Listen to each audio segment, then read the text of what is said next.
Hello guys, welcome back to TupikeAfrikan YouTube channel where nothing tastes better than home food. So on today's episode we'll be making these delicious lentils or kamande at the comfort of our home.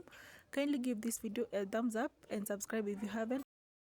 So these are the ingredients that we need. We have onions, ginger and garlic, red bell pepper, and also tomatoes. And remember that I've done listed below the ingredients and the quantities on the description box.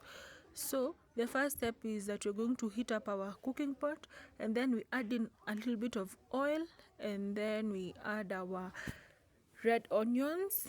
We give them a good stir since we want them to caramelize. We want them to have that good brown color. Nice, this is what I'm talking about. And then we're now going to add in the perfect couple, which is ginger and garlic.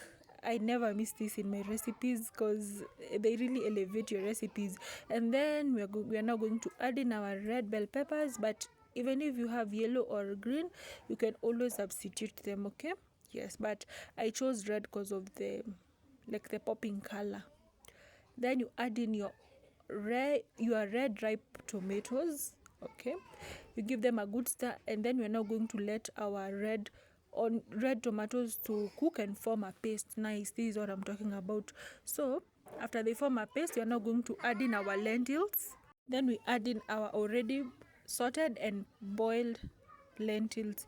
Always remember to sort your grains, even if you buy them from a trusted dealer. Always sort them and ensure that you wash them 3 to 4 times, because if you cook them while dirty, they can really result to things like typhoid, and I don't advocate for that.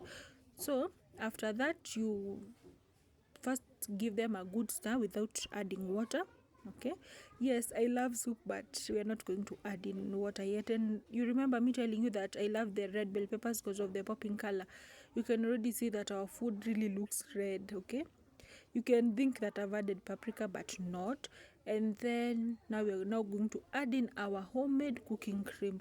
Imagine guys, we have a video that we made cooking cream, and I'm definitely going to link up that video. I'm going to link that video for you to watch. So if you don't know how to make like cooking cream, I've made it at home.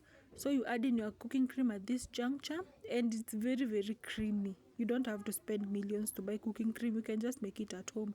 So here I was just trying to show you that yes, I made it, and I put it also in a dish. And then you place it in an airtight container so that you can refrigerate it. So after adding like the quantity that is enough, you give it a good stir while still the flame is up. You don't like put off your fire. Then you let it cook, and then your kamande are ready. So this is how our meal looks like, and I also enjoyed it with rice and accompaniment of avocado. This was the best recipe in which you can make your kamande. We've not added any spices, so it is also healthy for a small baby and also for a sick patient. God bless you. Bye.